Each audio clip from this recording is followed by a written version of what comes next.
Hello, this is Richard Siriano from NYRC Live. Once again, we're here with the clutch video. This will be part 2.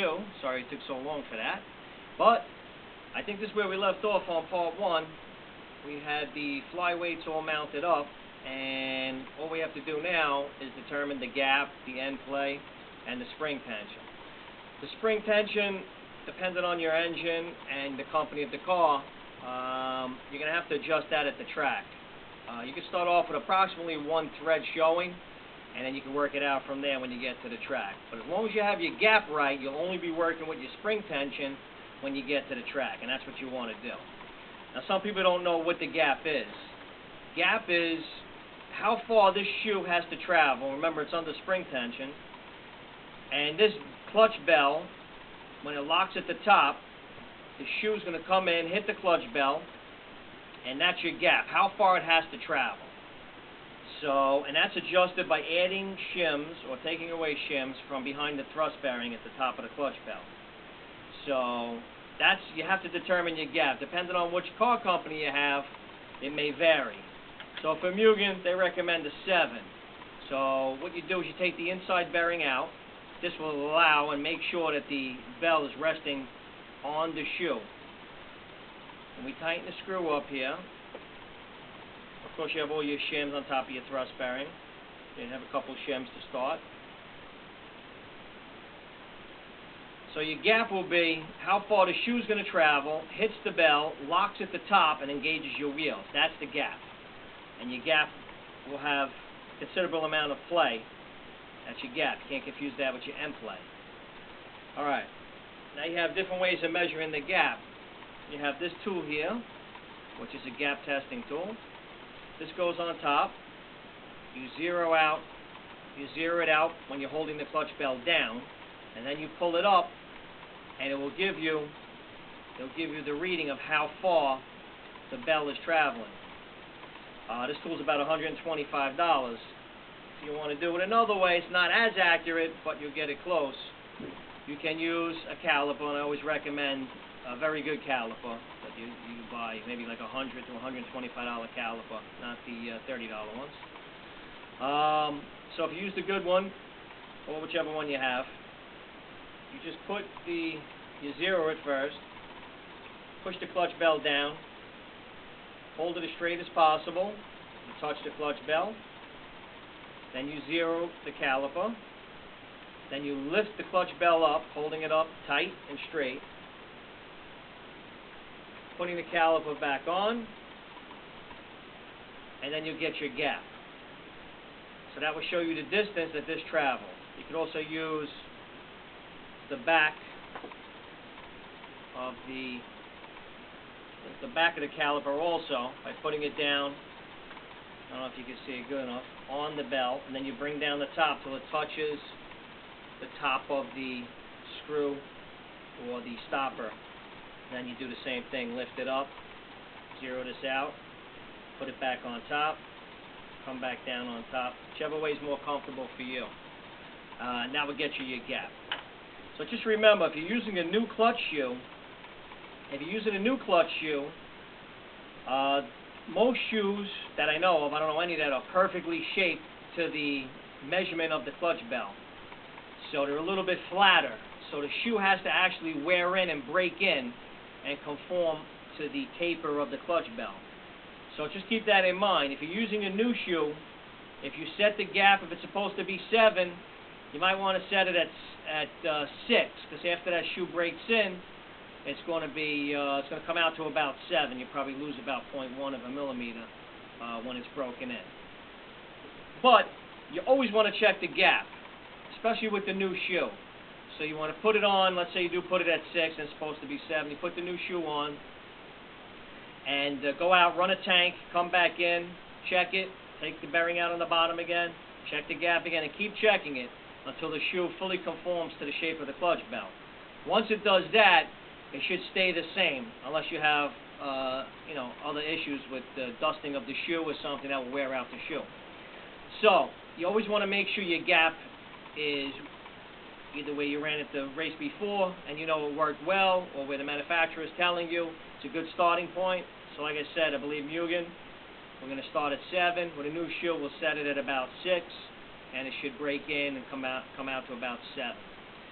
So that's the gap. Most important, the gap.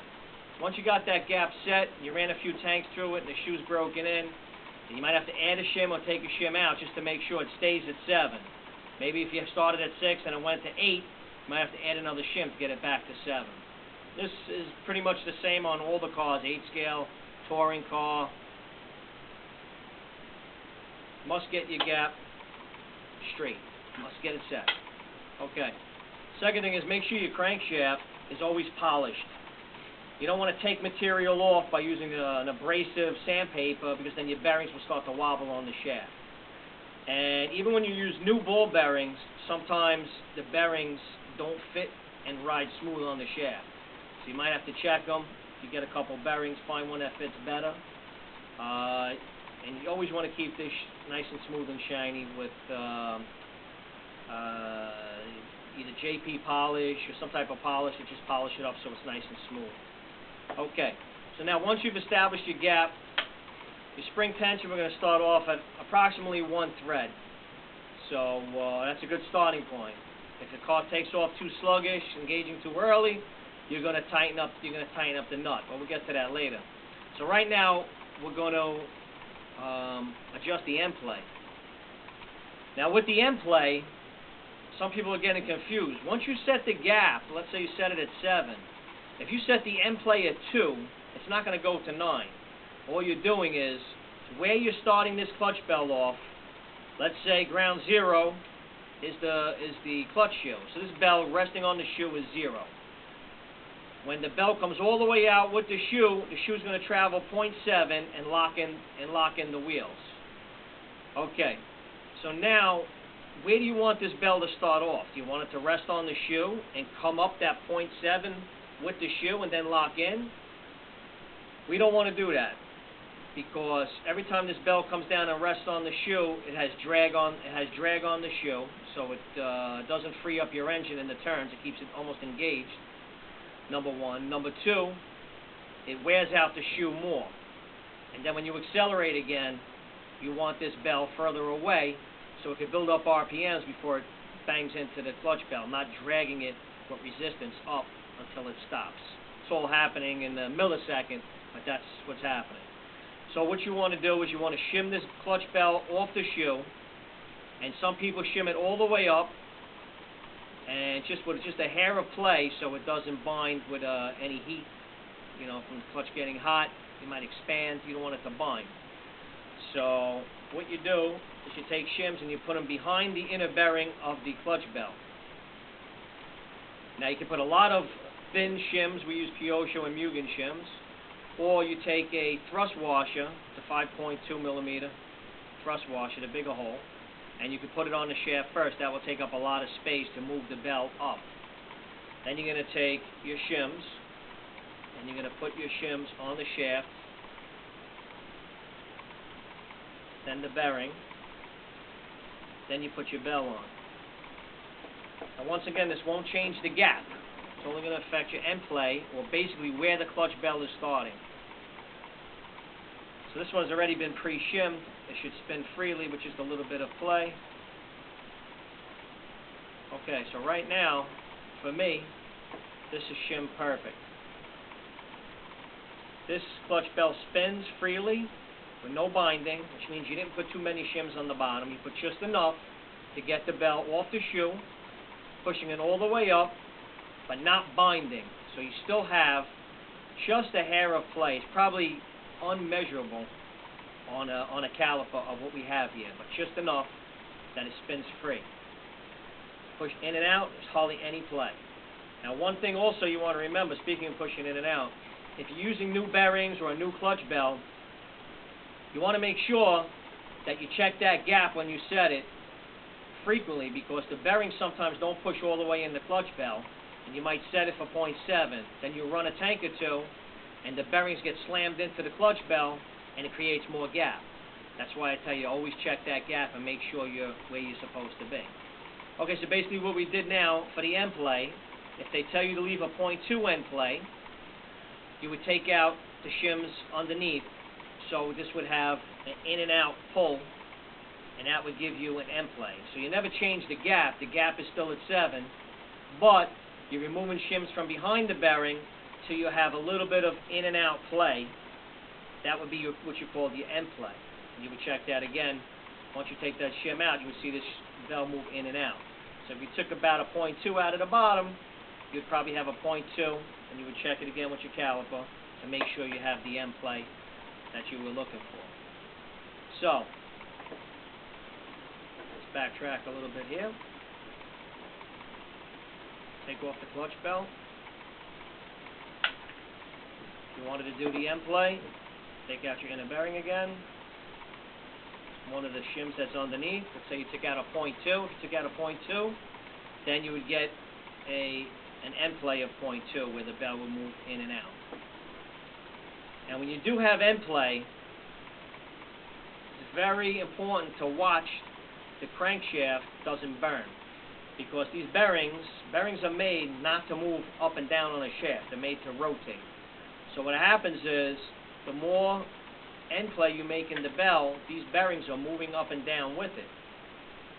This bearing will move up and down with it. And when it does that, it makes friction, and the frictions dry out any lubricant that might be on the shaft or on the bearing. And of course, you don't want to put a lot of oil or grease, because it'll come flying out, get onto the clutch shoe, and then it won't be, you won't have a good clutch. So I have occasionally taken grease in my fingers, rub them together till it almost disappears, but I can still feel it. And I just rub the shaft lightly like that. Put the bearing back on, moves nice and free. But if you do leave end play, you'll have to check your clutch a lot more frequently to make sure that the bearings aren't burning, rusting from sliding up and down. And if they do, it's best to just clean the shaft, get another bearing. They're cheap enough, put another bearing on. Doesn't pay to ruin your clutch. Clutch can ruin your $500 or $600 engine. So make sure you're always checking your clutch. The most important thing, even before you set up, check your clutch. Okay, now for the spring tension, some people measure from the top of the crankshaft down to the nut and use that as their reference point. You could use it as a slight reference point, but it's not recommended, because depending on what collet you have in the back and stuff, it'll change. So what you do is you put it on top of the crankshaft, measure down to the top of the flywheel nut, and then you measure, then you could zero it, and then measure from the top of the crankshaft down to the nut. That will tell you the actual distance between how much this nut is down.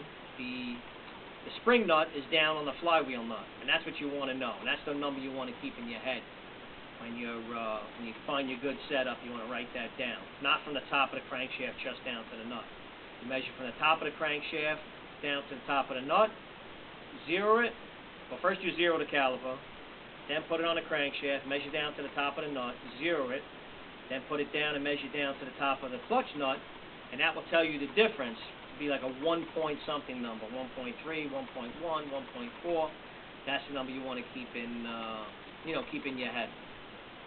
Now you can measure it with this. Also, Carlson makes a digital tool. This goes over the shaft, stops on the top of the flywheel nut, and the outside will come down and touch the top of the nut and give you your reading. Then you can write down that reading. Next time you use it, another great tool. It's $125. Very accurate. Or you could use the caliper. Just remember, when always you're using the caliper, to keep your hand steady with the movements. And then you're going to look and listen to your clutch on the track. If you hear a slipping sound where it's just racing up and it's not really moving it, taking too many RPMs to move the car, then one or two things is happening. One, the clutch gap is not at 7. It might have moved up to 9 or maybe even 1.0. Went up too far for whatever reason. Or two, the spring is too tight and it's stopping the shoe from coming out and grabbing the bell and staying out there. It's always trying to pull it back, so it slips and it burns. So what you want to do is listen to the sound when your car takes off. Also, when you have a new shoe, you want to run it. You want to run your throttle nice and easy. Burn out a tank nice and easy with the clutch so it engages. A good clutch is going to have just a slight glaze on it, sort of a glaze around the edge where it's going to engage the clutch pedal, and that's what you want to look for. If you see black and burning, it could be that it's too far away and it's hitting and it's coming off the bell and it's slipping and burning, or it could be that it's too close and it's trying to engage and it's hitting the bell but doesn't have enough torque, and you'll have to you'll have to tighten up the spring more. So you have to listen. That's it for part 2. We'll get into some more detail with part 3 coming soon. Richard Siriano for NYRC Live and Brooklyn Hobbies. Thank you.